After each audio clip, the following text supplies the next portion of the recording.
The hunger ട്രാവലറിലേക്ക് എല്ലാവർക്കും സ്വാഗതം. ഇന്നത്തെ നമ്മുടെ വിഭവം എന്ന് പറയുന്നത് ആട്ടിറച്ചിയുടെ ടേസ്റ്റിൽ ബീഫ് കൊണ്ട്, അതായത് നമ്മൾ എല്ലും കപ്പയും വെക്കുന്നില്ലേ, എല്ലുള്ള ബീഫിൻ്റെ ഇറച്ചി കൊണ്ട് ഉണ്ടാക്കിയിട്ടുള്ള സ്റ്റൂ ആണ്. അപ്പോൾ ഇതെങ്ങനെ ഉണ്ടാക്കണമെന്ന് നോക്കാം. നമ്മൾ ബീഫിൻ്റെ നെഞ്ചടി എന്ന് പറഞ്ഞാൽ നമുക്ക് കിട്ടുന്നത് ഇതാണ്.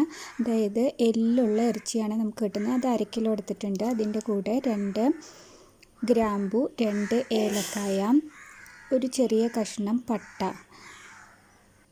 ഇനി ഇതിലേക്ക് ആവശ്യമായിട്ടുള്ള കല്ലുപ്പ് ചേർത്ത് കൊടുക്കുകയാണ്. അതിനുശേഷം നമ്മൾ കുരുമുളക് ക്രഷ് ചെയ്തത് ഒരു 1/4 സ്പൂൺ ചേർത്തിട്ടുണ്ട്. ഒരു 4 കാന്താരി മുളക് ചേർത്തിട്ടുണ്ട്.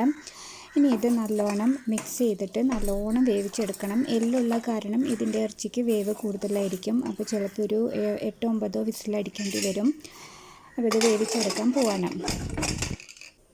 അപ്പോൾ ഇതാ നമ്മുടെ ഇറച്ചി നല്ലോണം വെന്ത് വന്നിട്ടുണ്ട്. ഇനി നമ്മൾ ഇതിലേക്ക് ചേർക്കാൻ പോകുന്നത് ഉരുളക്കിഴങ്ങാണ്. ഇപ്പോൾ മീഡിയം സൈസിലുള്ള 3 ഉരുളക്കിഴങ്ങ് വലിയ കഷ്ണങ്ങളാക്കിയിട്ട് വേവിക്കാൻ പോവാണ്. ഇതിൻ്റെ ഒപ്പം തന്നെ ഇട്ടിട്ട് ഒരു 2 വിസിലടിച്ചാൽ മതി. കാരണം ഉരുളക്കിഴങ്ങ് ഉടഞ്ഞു പോകാതിരിക്കാനാണ്. ഒരു 1/4 കപ്പ് വെള്ളം കൂടെ ഒഴിച്ചിട്ടുണ്ട്.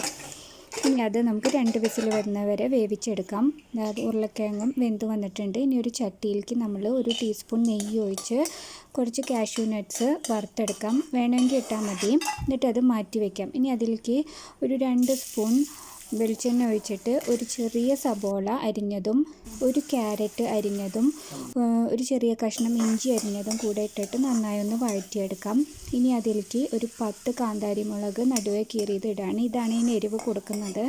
അപ്പോൾ എരിവുള്ള മുളകിടാൻ ശ്രദ്ധിക്കണം. ഇനി അതിലേക്ക് നമ്മൾ വേവിച്ച് വെച്ചിരിക്കുന്നത് നമ്മുടെ ബീഫും ഉരുളക്കിഴങ്ങും ഇതിലേക്ക് ഇട്ടിട്ട് 1.5 കപ്പ് തേങ്ങാപ്പാലിൽ ഒഴിച്ചിട്ടുണ്ട്. അതായത് 2-ാം പാലും 3-ാം പാലും കൂടി ചേർന്നിട്ടുള്ളതാണ് ഈ 1.5 കപ്പ്. 1-ാം പാൽ നമ്മൾ ഏറ്റവും ലാസ്റ്റാണ് ഒഴിക്കുന്നത്. അപ്പോൾ ഏകദേശം 1 കപ്പ് 2-ാം പാലും 1/2 കപ്പ് 3-ാം പാലും ഉണ്ടായിരുന്നു. അപ്പോൾ ഇതിന് നന്നായി തിളച്ച് വരുമ്പോൾ നമ്മൾ തീ ഓഫ് ചെയ്യാണ്. തീ ഓഫ് ചെയ്ത് തിള ഒന്ന് നിൽക്കുന്ന സമയത്ത് നമുക്കിതിലേക്ക് 1-ാം പാൽ ഒഴിച്ചു കൊടുക്കണം.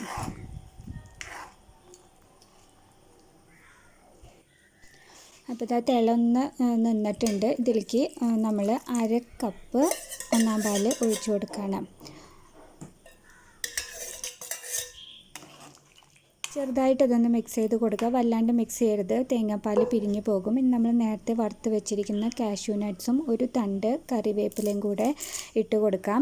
അതിൻ്റെ ഒപ്പം തന്നെ ഒരു 4 മണി മുഴുവൻ കുരുമുളക് അതിൻ്റെ കൂടെ ഇട്ട് കൊടുക്കാം. വേണമെങ്കിൽ ഇട്ടാൽ മതി, അല്ലെങ്കിൽ ക്രഷ് ചെയ്താലും മതി. ഈ സ്റ്റ്യൂ ആട്ടിറച്ചിയുടെ അതേപോലെ തന്നെ ടേസ്റ്റ് ഉണ്ട്. ബ്രെഡിൻ്റെ കൂടെയും വെള്ളയപ്പം, അപ്പം അതിൻ്റെ കൂടെയൊക്കെ അടിപൊളി ടേസ്റ്റാണ്. എല്ലാവരും ഇത് ഉറപ്പായിട്ടും ട്രൈ ചെയ്ത് നോക്കിയിട്ട് അഭിപ്രായങ്ങൾ അറിയിക്കൂ കേട്ടോ.